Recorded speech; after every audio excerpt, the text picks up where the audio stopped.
नमस्कार, मैं हूं संजय शर्मा। आप देख रहे हैं 4 PM न्यूज नेटवर्क।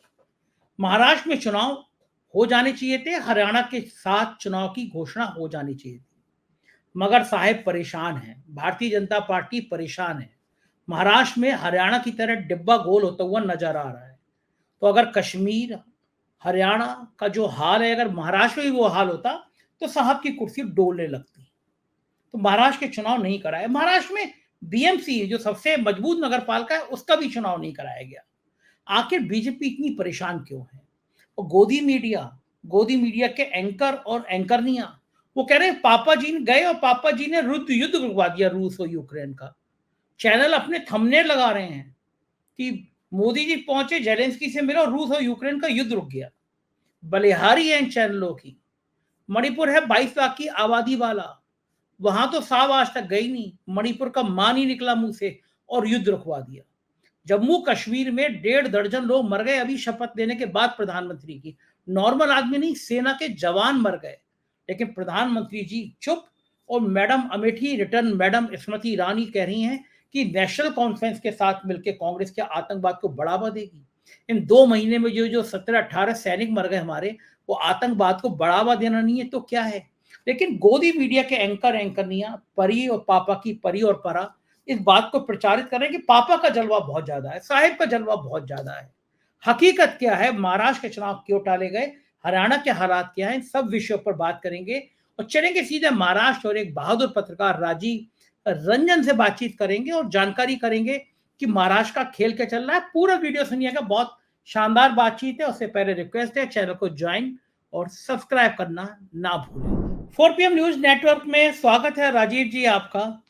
गजब राजनीति चल रही है आपके महाराष्ट्र में जहां आप रहते हैं, लेकिन उससे पहले जम्मू और हरियाणा के चुनाव को लेकर दोनों जगह भारतीय जनता पार्टी की हालत पतली है। हरियाणा में जो सर्वे सामने निकल के आए थे, 45% जो समस्या है वो बेरोजगारी की। बेरोजगार बड़ी संख्या में, अग्निवीर को लेकर, नौकरी को लेकर। जम्मू कश्मीर में नेशनल कॉन्फ्रेंस के संग कांग्रेस का समझौता हो गया, तो बीजेपी कह रही है कि अब तो ये आतंकवाद को बढ़ावा देंगे, ऐसे आदमी से समझौता कर लिया। लेकिन आपको याद होगा जब महबूबा के साथ बीजेपी ने समझौता किया था, उस समय महबूबा ने जो संसद पे हमला करने वाले लोग थे, आतंकवादी थे, उनके मरने पे उनको शहीद का दर्जा दिया था, कहा था कि उनको शहीद का दर्जा दिया जाए। उनके संग भारतीय जनता पार्टी ने समझौता किया। कश्मीर में सैकड़ों पत्थर जो चलाते थे उन लोगों को, जिस समय महबूबा और भारतीय जनता पार्टी की मिलीजुली सरकार थी, छोड़ दिया गया। वो सब बातें याद नहीं आती। लेकिन बड़ा सवाल यह है कि हरियाणा और जम्मू में पोजीशन खराब होने के बावजूद महाराष्ट्र से ज्यादा डर गए। महाराष्ट्र में चुनाव नहीं करा रहे, ना बीएमसी का चुनाव, ना नगर पालिका परिषद का चुनाव, अब ना विधानसभा का चुनाव। और ये जो गोदी मीडिया है, इसकी बलिहारी है। मैं देख रहा था आज ये कि जाने क्या क्या ये आलाप करते रहे। पूरे मामलों पर आपकी क्या प्रतिक्रिया है? सबसे पहले तो संजय जी मैं आपको बधाई दूंगा। आपने लखनऊ में बहुत ही अच्छा फंक्शन करा है। 4 PM बहुत ही तेजी से प्रगति कर रहा है, देश का नंबर 1 यूट्यूब चैनल बन गया है और आपने हम सभी को आमंत्रित किया। मैं तहे दिल से आपका शुक्रगुजार हूं और वाकई में बहुत शानदार कार्यक्रम था। शुक्रिया। आप लोग आए तो मजा आ गया। बस आप लोगों के आने से अच्छा कार्यक्रम हो गया। तो संजय जी आपके सवाल पे आते हैं। आपने पूछा महाराष्ट्र में क्यों इलेक्शन जो है वो डेट अनाउंस नहीं की है। देखिए बहुत ध्यान से 4 PM के दर्शकों को अभी मैं कुछ आंकड़े दूंगा, ये बहुत ध्यान से सुनने की जरूरत है। देखिए महाराष्ट्र जो है, महाराष्ट्र का टोटल रेवेन्यू कलेक्शन जो है वो है 5 लाख करोड़ के आसपास में, और जो राज्य का टोटल एक्सपेंडिचर है वो है 6 लाख करोड़। यानी महाराष्ट्र का जो बजट है वो 6 लाख करोड़ के आसपास का है और उसमें कमाई जो है राज्य की वो है 5 लाख करोड़।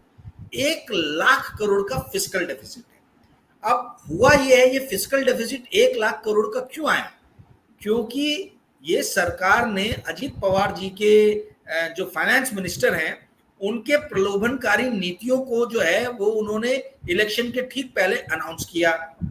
लाडली बहन योजना इन्होंने चालू की, जिसमें 21 से लेके 61 साल तक की जो भी 2.5 लाख से कम कमाने वाली घरों की औरतें हैं उनको 1,500 रुपए प्रति माह दिया जाएगा।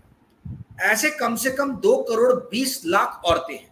ठीक है, तो मोटा मोटी बजट में 46,000 करोड़ जो अनुमान लगाया गया है वो है कि 46,000 करोड़ जो पैसे हैं वो लाडली बहन योजना में जाएगा। अब अगर बहन आ गई है तो भाव कहाँ रहेंगे? तो एक लाड़ता भाव योजना भी चालू की गई है, जिसमें नौजवान जो बेरोजगार युवा हैं, बच्चे हैं, उनको उनकी ट्रेनिंग पे 10,000 करोड़ रुपए खर्च किए जाएंगे। तो 46,000 प्लस 10,000 करोड़ यानी 56,000 करोड़ हो गए। उसके अलावा 40,000 करोड़ के आसपास में जो है वो बिजली फ्री दी जाएगी, ऐसा कहा गया। अभी जो है बिजली फ्री कर देंगे, माफ कर देंगे, ठीक है। तो आप ये समझिए 96,000 करोड़ का जो प्रेशर है वो महाराष्ट्र के बैलेंस शीट पे, गवर्नमेंट की बैलेंस शीट पे डाला गया है अजीत पवार द्वारा और ये सरकार द्वारा, जो महायुति की सरकार है। अब हुआ ये है कि इसका कुछ असर दिखा नहीं जनता में। जो इन्होंने सोचा था कि हम इतना खर्चा करेंगे पैसा या ऐसा हम आह्वान करेंगे तो उसका बहुत व्यापक असर होगा। तो 2 किस्तें तो आ गई हैं लाडली बहन योजना में, और लाड़त भाऊ योजना जो है वो भी अभी चालू है, ठीक है। तो उसका पर असर जो है वो डीप रूटेड गांव तक पहुंचा नहीं है। अब आप समझिए 6 लाख करोड़ का आपका खर्चा है और 5 लाख करोड़ की कमाई है। वो 96,000 करोड़ यानी लगभग 1 लाख करोड़ का जो अंतर है वो इनकी ये सब योजनाओं के कारण आया है। तो एक राज्य जिसके ऊपर में ऑलरेडी 8 लाख करोड़ का कर्जा है, आप समझिए, और हम ऐसे युग में रह रहे हैं जब इंटरेस्ट रेट ऊपर जा रहे हैं, इंटरेस्ट रेट नीचे नहीं जा रहे, तो राज्य जो है वो वैसी इंटरेस्ट रेट की मार से जो है वो मतलब एकदम घबराया हुआ है, डरा हुआ है। वहां पे ये they are trying to bribe the electorate. आप वोटों को खरीदने की कोशिश कर रहे हो, आपको ये समझ में आ गया। अच्छा, मजे की बात संजय जी, इस महाराष्ट्र का जो कृषि बजट है वो 35,000 करोड़ का है, और आप ये बहन योजना में 46,000 करोड़ दे रहे हो। यानी इनको ये समझ में आ गया कि वो राज्य जहां पर किसान आत्महत्या करते वो तो आपको वोट डालने नहीं वाले। इस राज्य में जहां पे पढ़े लिखे बच्चे बेरोजगार हो रहे हैं, जो अपनी आंखों के सामने देख रहे हैं कि हमारे महाराष्ट्र के सारे प्रोजेक्ट छीन छीन के गुजरात लेके जाया जा रहा है, वो तो आपको वोट डालेंगे नहीं। जो स्वाभिमानी महाराष्ट्रियन लोग हैं, उन्होंने देखा कि कैसे उनके राज्य के ऊपर में अत्याचार किया गया, कैसे उनके राज्य की जो पार्टियां हैं उसमें तोड़फोड़ की गई, नेताओं की बंडखोरी की गई। इससे जो स्वाभिमानी लोग हैं वो बहुत आहत है, तो वो तो आपको वोट देंगे नहीं। तो अब इनको लग रहा है आपको वोट मिलेगा कहां से भाई? तो वोट जो है उसके लिए इन्होंने ललित बहन योजना जो है वो इन्होंने चालू किया 46,000 करोड़ की। अब ये 46,000 करोड़ की योजना का कोई फायदा इनको नजर नहीं आ रहा, तो इसीलिए इन्होंने इसको डिले किया कि 2 किस्त तो आ गई और 1-2 किस्त आएगी, उसके बाद में हम सितंबर में अनाउंस कर देंगे कि नवंबर फर्स्ट वीक में हम आफ्टर दिवाली हम इलेक्शन कर रहे हैं, ठीक है। ये मुझे लग रहा है। दूसरा जो ट्रिक आपने मीडिया बोला, मीडिया भी इंपॉर्टेंट पार्ट है। देखिए, जैसे हमने लोकसभा इलेक्शन के पहले देखा, हर तरफ एक ही गूंज थी, एक प्रायोजित जो है एक कार्यक्रम रचा गया, एक व्यू रचा गया कि 400 पार, अब की 400 पार, यानी साइकोलॉजिकली जो है वो अपोजिशन पार्टीज को डिमोलिश करने की कोशिश की गई। इस बार भी जो है मुझे ऐसा लगता है कि ऐसा प्रायोजित जो है वो अभियान चलेगा कि शुरुआत में हमें दिखेगा कि ये जो कांग्रेस और उद्धव ठाकरे और शरद पवार जी का जो संघ बना है, इस संघ के ऊपर में महायुति जो है, महागठबंधन के ऊपर में महायुति जो है वो कमजोर पड़ रही है, गठबंधन भारी पड़ रहा है। पर उसके बाद जो है वो असली कार्यक्रम होगा। उसके बाद होगा कि he came, he saw, he conquered, विधि विनि विची। वो आए, उन्होंने देखा और उन्होंने जो है मोदी जी छा गए, मोदी जी छा गए, और कांग्रेस पार्टी और बाकी जो अपोजिशन है वो धराशायी, पूरा हवा का रुख बदल दिया मोदी जी ने। और इस तरीके से अब ऐसा लग रहा है कि महायुति जो है वो चुनाव जीतने के कगार पे है। संजय जी तैयार रहिएगा, यही स्ट्रैटेजी मेरे को दिख रही है और यही स्ट्रैटेजी होगी, और उसी की पूरी भूमिका जो है वो बांधी जा रही है। ऐसा दिखाया जाएगा कि मोदी जी आए, मोदी जी ने देखा, मोदी जी ने हवा का रुख बदल दिया, और मोदी जी ने जो है प्लेट में सजा के जो है वो महाराष्ट्र को जो है देवेंद्र फडणवीस और भाजपा के हवाले जो है उनके सपोर्ट कर दिया, और अब फिर से मोदी जी का कद जो है बहुत ज्यादा बढ़ गया। ये सारी की सारी जो है ना परियोजनाएं बनाई जा रही है। जनता को यही समझना है, देखो you should always learn from the past. जो पहले हुआ है वो घटनाओं से हमें सीख लेने की जरूरत है।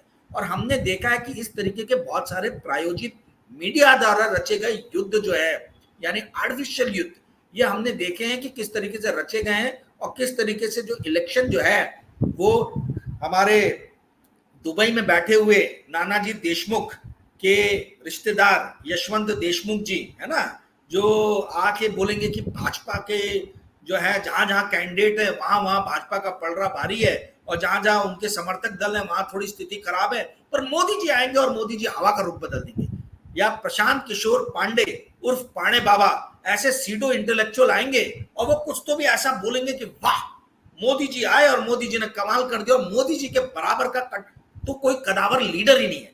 तो ये सारी चीजें व्यू रचना करने के लिए इनको समय चाहिए, और उसी के लिए इन्होंने डिले किया। आप इस बात को समझिए संजय भैया कि महाराष्ट्र जो है इस देश का सबसे ज्यादा जीडीपी में कंट्रीब्यूट करने वाला स्टेट है। महाराष्ट्र 13% इस देश की जीडीपी में कंट्रीब्यूट करता है।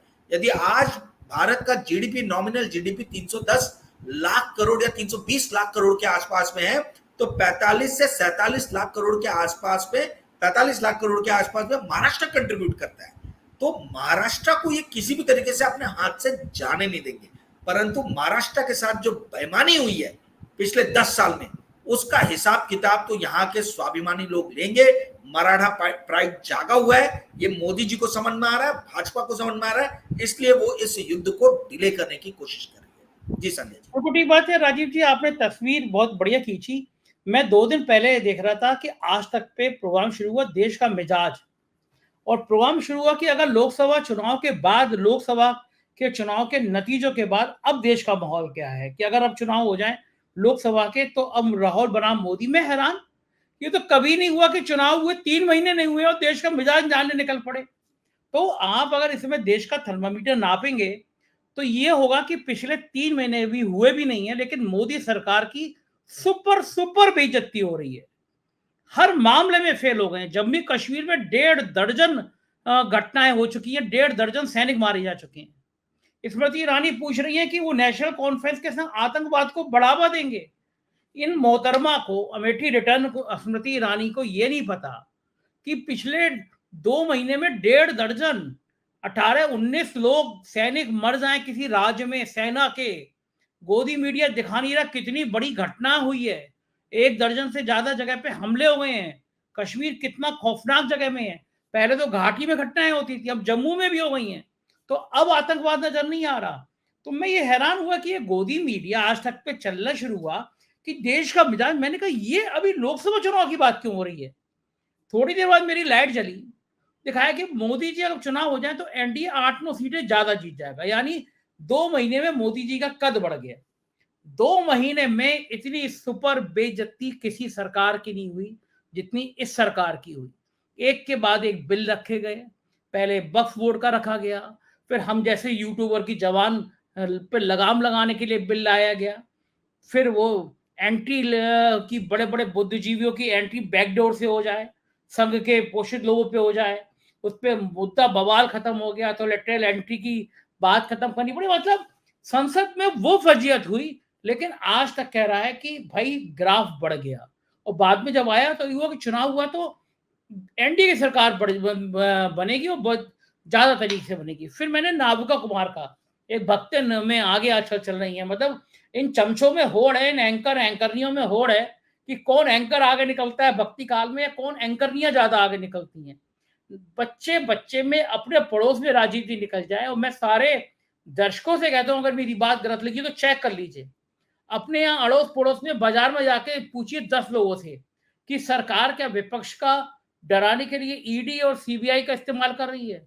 10 के 10 कहेंगे कि हाँ ये बात तो सही है कि सरकार जो ईडी सीबीआई इनकम टैक्स का बड़ा बेजा इस्तेमाल कर रही है, विपक्ष को डराने के लिए कर रही है। उनको छोड़ दीजिए, हम जैसे पत्रकारों के लिए कर रही है। कभी इनकम टैक्स से नोटिस है, कभी यूपी सरकार गवर्नमेंट को लिख रही है कि इनकी ईडी से जांच कराइए। मैंने तो कहा कि रॉ के लिए कुछ लोग बुला लो, और विदेशी इजराइल की एजेंसी मेरी जांच करने के लिए बुला लो। पता नहीं मैं कहा दाऊद इब्राहिम का भाई निकला हूं, तो मेरी तो जांच ऐसे हो रही है। तो राधिका कुमार जो है ना टाइम्स नाउ पे लिखती हैं, डू यू एग्री विद विपक्ष दैट ईडी सीबीआई मिसयूज्ड? उसमें से कह रही है एकदम डिसएग्री करने वाले 49% लोग, 49% लोगों ने कह दिया नहीं नहीं बिल्कुल गलत बात है।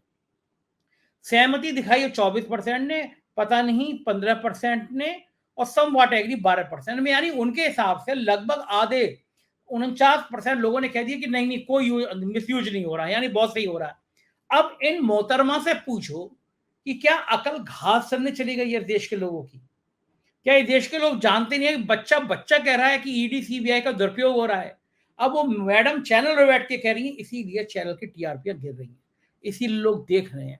उसके बाद मैंने एक दूसरा चैनल देखा एबीपी, वहां पे आ रहा था कि नहीं साहब बड़ा बुरा हाल है, महाविकास अघाड़ी तो बहुत लड़ाई हो पा रही है, उद्धव ठाकरे के चेहरे पे जंग छिड़ गई है, मतलब शरद पवार अलग चले गए हैं, मतलब सारा युद्ध महाविकास अघाड़ी में हो रहा है। यहाँ अजीत पवार की हालत खराब है, उनके शिंदे साहब के पसीने छूट रहे हैं, और बात हो रही है महाराष्ट्र में महाविकास अघाड़ी में बड़ी लड़ाई चल रही है। तो ये गोदी मीडिया जो गेम खेलना चाह रही है, आप सही कह रहे हो, गेम की साजिश हो रही है। इतनी हिम्मत नहीं पड़ी कि ओपिनियन पोल दिखा दें, एग्जिट पोल बाद में दिखा दें। ओपिनियन पोल जैसे दिखाया था कि 350 सीटें 400 सीटें साहिब की आ रही हैं, लेकिन इस बेशर्मी का नंगा नाच गोदी मीडिया का क्या महाराष्ट्र के लोगों को समझ नहीं आएगा? क्या महाराष्ट्र के लोग नहीं समझेंगे ये चैनल क्या खेल खेलने जा रहे हैं? क्या भारतीय जनता पार्टी की हालत महाराष्ट्र में वास्तव में इतनी पतली है, इतनी डरी हुई है कि वो चुनाव कराने की हिम्मत नहीं कर रही है? राजीव जी, देखिए, जिस देश में सब कुछ ठीक रहता है उस देश में नविका कुमार जैसे लोग पत्रकार बनते ही नहीं है। ये इस देश में कुछ ना कुछ तो इस देश की व्यवस्था में गड़बड़ी है, इसलिए हमको ऐसे एंकरनियों को झेलना पड़ रहा है। ठीक है, आप इस बात को समझिए संजय जी कि मीडिया जो है ये अब आज की डेट में जो है ये जैसे कच्चे बनियान बनाने वाले, साबुन बनाने वाली, है ना, फर्नीचर बनाने वाली कंपनीज जैसे बिहेव करती हैं कि वो एक प्रोडक्ट बनाती है और उस प्रोडक्ट को उनको बेचना रहता है। वैसे ही मीडिया जो है वो भी ये लोग ये समझ रहे हैं कि भाई हमारा जो है कंटेंट जो है वो एक प्रोडक्ट है और इस प्रोडक्ट को हम उसी को बेचें जिसके पास में पैसा है। आज की डेट में आपको मालूम है विपक्षी पार्टियां जो हैं सब की सब ठन गोपाल हैं, किसी के पास में कोई पैसे ही नहीं है। तो आप कंटेंट ऐसे पार्टी के लिए बना रहे हो जो स्पेंड कर सकता है, जो बोली लगा सकता है, जो आपके ऊपर में पैसा खर्चा कर सकता है, तो आप उसी तरीके के कार्यक्रम बना रहे हो। आप इस बात को समझिए, ये जो आप बोल रहे चमचागिरी, ये चमचागिरी सिर्फ भय के माध्यम से नहीं हो रही है। इस चमचागिरी के पीछे बहुत बड़ा जो है फैक्टर है, वो है ग्रीड। और ग्रीड जब आ जाता है, जब लालच आ जाता है, जब इंसान के सर पे लालच हावी हो जाता है, तो आपने सही कहा कि वो अपने ग्रीड में इतना अंधा हो जाता है, अपने लालच में इतना अंधा हो जाता है कि उसको ऐसे लगने लगता है कि बाकी सारे लोग बेवकूफ हैं। तो ये जो इस तरीके के जो ये करा रहे हैं, इसका सैंपल साइज क्या है भाई? इस पूरे देश ने देखा कि एग्जिट पोल के नाम पे कैसे देश को ठगा गया, कैसे स्टॉक मार्केट को एक ही दिन में लाखों करोड़ का चूना पहुंचाया गया और आज तक उसके ऊपर में जांच नहीं बैठी। विपक्ष, पत्रकार, कुछ मेरे आपके जैसे हम सभी ने बहुत इसके ऊपर में चिल्लाया, बोले, विचार विमर्श किए, पर उसका कुछ असर नहीं हुआ। वही चीज हमको देखने को अभी आ रही है। आप इस बात को समझिए संजय जी कि क्या कारण है कि ये जितने भी सारे के सारे जो चैनल्स हैं, सडनली ये लोग सब के सब इतनी बुरी हार होने के बाद भी, यानी 303 से 240 आना, 63 सीट्स का लॉस, वो भी तब जब आपके साथ में पूरे के पूरे मीडिया चैनल हैं, जब 70 से ज्यादा इंटरव्यू मोदी जी ने मीडिया को दिए इलेक्शन के दौरान 1.5 महीने में, जब धन बल आपके साथ में, सारे धन कुबेर आपके साथ में, सारे मीडिया चैनल आपके साथ में, सारा तंत्र, सरकारी तंत्र आपके साथ में, सीबीआई, ईडी, डीआरआई, सब कुछ आपके साथ में है, वहां पर भी आपकी सीट जो है वो 303 से 240 पे आ गई। इसका अर्थ क्या होता है? इसका अर्थ ये होता है कि जितना बेवकूफ आप लोगों को समझते हैं, लोग बेवकूफ नहीं है, लोगों के सामने आपकी हकीकत आ गई है। लोगों के पास में 4 PM जैसा ऑप्शन आ गया है जहां पे उनको सत्य बातें सुनने को मिलती है, जहां उनको सही में एनालिसिस मिलता है, विश्लेषण मिलता है और लोग समझ पा रहे हैं कि क्या घटित हो रहा है। आप मुझे बताइए, यदि ये इलेक्शन को महाराष्ट्र में डिले किया गया, एक भी चैनल ने ऐसा बताया जो मैंने बताया आपको नंबर्स लेके? नंबर तो सभी के पास में। यदि मुझे मालूम है कि महाराष्ट्र में 5 लाख की आमदनी और 6 लाख करोड़ का खर्चा और 5 लाख करोड़ की आमदनी है, तो वो क्या पुरानी कहावत थी, चादर उतना ही फैलाइए जितना पैर उतना ही फैलाइए जितना चादर आपका जाए। तो ये तो क्लियरली एग्जाम्पल आपको दिख रहा है कि ये तो पैर फैलाए जा रहे हैं, चादर से बहुत बाहर निकल गए हैं। और ये क्यों कर रहे हैं? क्योंकि इनको इलेक्शन जीतना है। तो ये जो हर जगह चिल्लाते रहते हैं कि भाई हम जो है फिजिकल कंसोलिडेशन कर रहे हैं, हम राज्यों को सही जगह पे ले जा रहे हैं, तो क्या ये नविका कुमार और ये जो दूसरे आप चैनल बता रहे हैं, अर्णब गोस्वामी और आपके इन सबके बॉस रजत शर्मा और एंकरनियों की महारानी जो है अंजना ओम कश्यप, इन लोगों के सामने क्या ये आंकड़े नहीं है? क्या इनको ये आंकड़ों का एनालिसिस करना नहीं आता? क्या इनके पास में रिसर्च टीम नहीं है? मैं तो अकेला आदमी भाई, मैं रिसर्च भी कर रहा हूँ, मैं देख भी रहा हूँ, मैं बोल भी रहा हूँ, मेरे पास तो कोई टीम नहीं है। तो ये जब मैं अकेला कर सकता हूँ, तो ये जो इतने बड़े बड़े स्टूडियो में बैठे हुए भारी भारी सैलरी लेने वाले एंकर और एंकरनियां हैं, ये क्यों नहीं ऐसा कर पा रहे? क्योंकि इनके सर पे जो है वो एक ग्रीड जो है वो तो है इनके मस्तिष्क में, और सर पे तलवार भी लटक रही है, नौकरी बचाने की तलवार। तो ये सारी चीजों के अंदर में ये पूरा घालमेल करके इस देश की जनता को जो है वो गुमराह करने का प्रयास किया जा रहा है। अब ये मेरा और आपका दायित्व बनता है संजय जी कि हम इस देश के लोगों को सच्चाई दिखाएं, हम इनको बताएं कि किस तरीके से ये जो बार बार ये लोग करते हैं। इन्होंने पूरे ढोल बाजे तमाशे के साथ में राष्ट्रीय बजट जब पेश किया तो निर्मला सीतारमण जी ने कहा कि मैंने फिस्कल डेफिसिट जो है वो कम कर दिया। अरे भाई, आप सेंट्रल गवर्नमेंट में तो वाहवाही लूट रहे हो कि फिस्कल डेफिसिट कम किया, ठीक है, और वहीं दूसरी तरफ भाजपा शासित जितने भी राज्य हैं, चाहे मध्य प्रदेश हो चाहे महाराष्ट्र हो, यहाँ पे जो है आप एक गाजर लटका रहे हो लोगों को, आप उनके वोट लेने के लिए ये लाड़ता भाऊ योजना और लाडली बहन योजना और मध्य प्रदेश वाली योजना, ये सारी योजनाएं मतलब ये ब्राइब नहीं है तो क्या है? ये इस देश के लोगों को समझने की जरूरत है कि क्या 3 महीने 6 महीने 1,500 हजार रुपए लेके ये 4.5 साल जो उनके साथ में अनैतिक कार्य हुआ है, क्या उसको ये बर्दाश्त करेंगे? जो उनके साथ में गलत काम हुआ, क्या उसको ये बर्दाश्त करेंगे?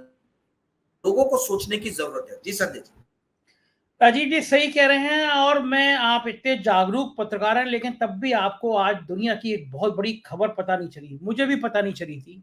अगर मैं जी न्यूज का वो थंबनेल नहीं देखता, ट्विटर पे किसी ने ट्वीट किया था, तो मुझे भी पता नहीं चलती। उसका थंबनेल है, जी न्यूज की खबर है, जेलेंस्की ने मान ली मोदी की बात। दर्शक देख रहे होंगे, थंबनेल लगा है, जेलेंस्की ने मान ली मोदी की बात, रुक गया युद्ध, रूस समेत चौंकी पूरी दुनिया।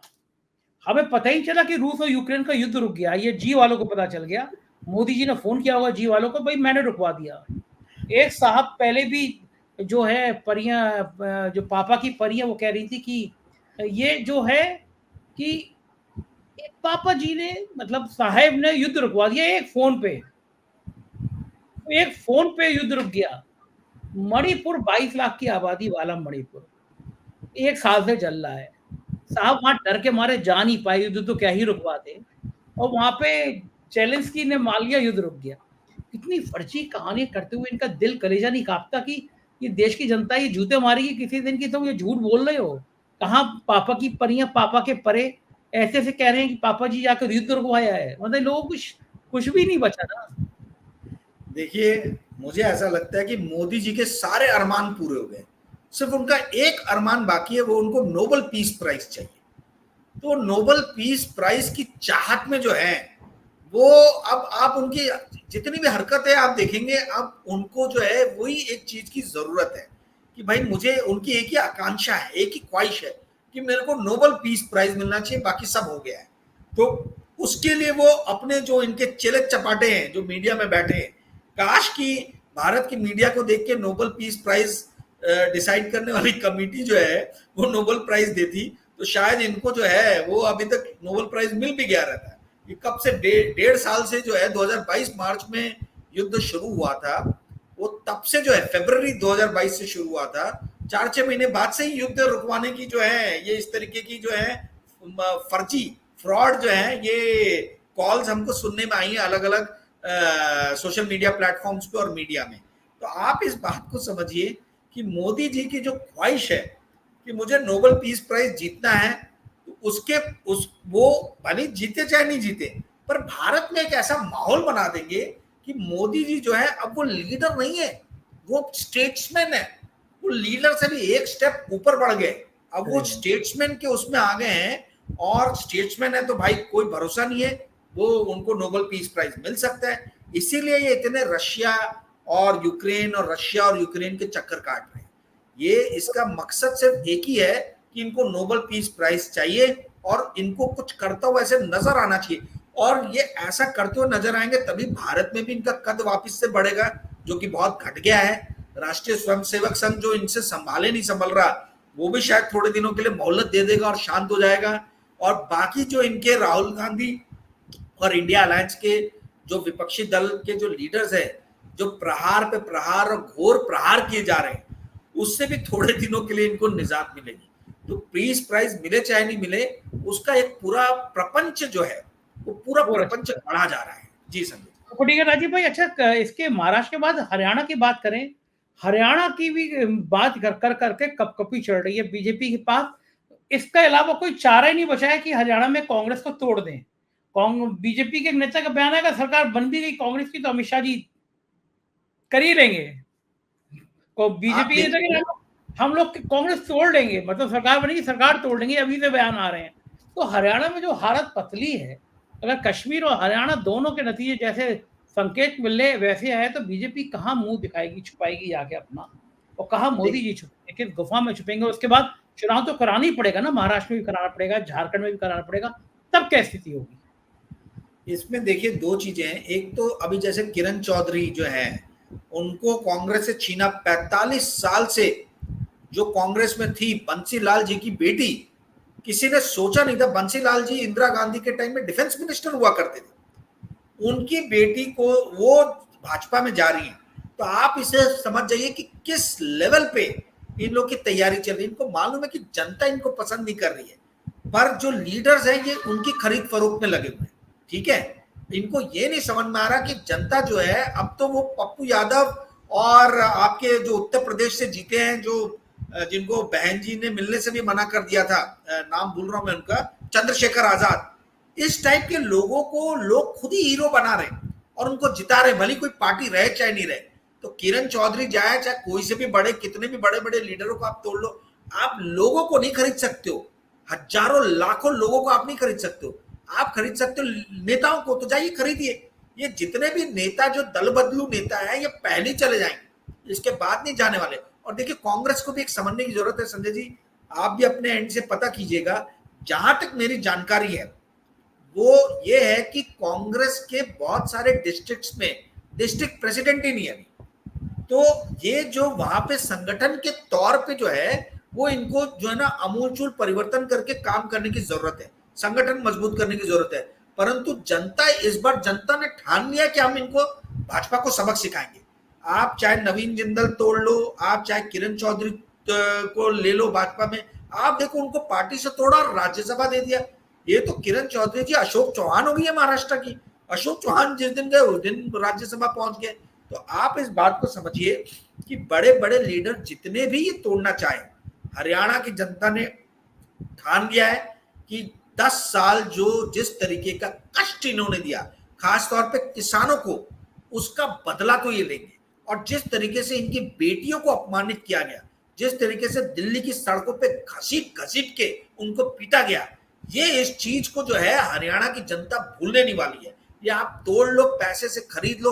अच्छा, इस तरीके के लीडर्स की जो वास्तविकता है वो चुनाव के पहले लोगों के सामने आ रही है। अगर ये किरण चौधरी जी को इलेक्शन के बाद तोड़ते और उनके साथ 10-12 और एमएलए चले जाते तो क्या हाल होता। आप सोचिए, एमपी के यानी मतलब लोकसभा के इलेक्शन में, मेंबर ऑफ पार्लियामेंट के इलेक्शन में संजय जी 10 में से 5 टिकट ऐसे लोगों को दी गई थी जो पहले कांग्रेस में थे। तो आपके पास तो हरियाणा में चुनाव लड़ाने के लिए उम्मीदवार तक नहीं है। ठीक है, तो आप नवीन जिंदल और दुनिया भर के मतलब जो बाहर के लोग हैं जो कांग्रेस में किसी टाइम में थे या रीजनल पार्टीज में थे, आपने रंजीत चौटाला जैसों को आपने टिकट देके चुनाव लड़ा है हिसार से। तो आप ये समझिए, आप तो सब आयात कर रहे हो, इंपोर्ट कर रहे हो, आपके पास ना अपना खुद का क्या है? आप इस बात को, यहां तक कि महाराष्ट्र में भी 105 जो विधानसभा एमएलए जो है, उसमें से 46 एमएलए ऐसे हैं जो कभी पहले कांग्रेस में थे या एनसीपी में थे, बबन राव पाचपुते टाइप, मतलब ऐसे बहुत सारे लीडर्स हैं जो कभी वो जो भाजपा की मौलिक पार्टी, जो मौलिक संगठन था, उसके मेंबर्स नहीं थे। वो लोग कांग्रेस से आयात किए गए हैं या एनसीपी से आयात किए गए हैं या शिवसेना से आयात किए गए। तो भाजपा का तो अपना मौलिक स्वरूप ही पूरा का पूरा चेंज हो गया है। ये तो आयातित लोगों के भरोसे ये पार्टी चल रही है। जी सर, बिल्कुल ठीक कह रहे हैं। और लोकसभा चुनाव में हमने इसके दुष्परिणाम देखे थे। पार्टी का कार्यकर्ता घर बैठ गया था कि हम सालों से दरी बिछाएं हम, और माल कमाए कांग्रेस के नेता, वापस बुला ले बीजेपी में और मालामाल कर दें। और प्रधानमंत्री जी जिनके लिए कहते थे हजारों करोड़ के ये भ्रष्टाचार किया, वो बन जाए डिप्टी सीएम। मतलब कांग्रेस के भ्रष्ट लोगों की सूची बीजेपी के नेताओं के रूप में सामने आ गई थी। और शायद मुझे ये संघ में और बीजेपी के पुराने नेताओं में दर्द भी ये है कि कांग्रेस के सारे इन पे आरोप थे वो बीजेपी में क्यों दिए जा रहे हैं। हमारा कार्यकर्ता मायूस है। हरियाणा में ये देखने को भी मिल रहा है। बहुत बहुत शुक्रिया राजीव भाई, आपने समय दिया, अपना बातचीत करी। आभार, थैंक यू। तो ये थे राजीव रंजन जी, और आपने पूरी बातचीत सुनी। मुझे यकीन है ये बातचीत आपको पसंद आई होगी। अपनी राय से अवगत कराइएगा। चैनल को ज्वाइन और सब्सक्राइब करना ना भूलें। Thank you.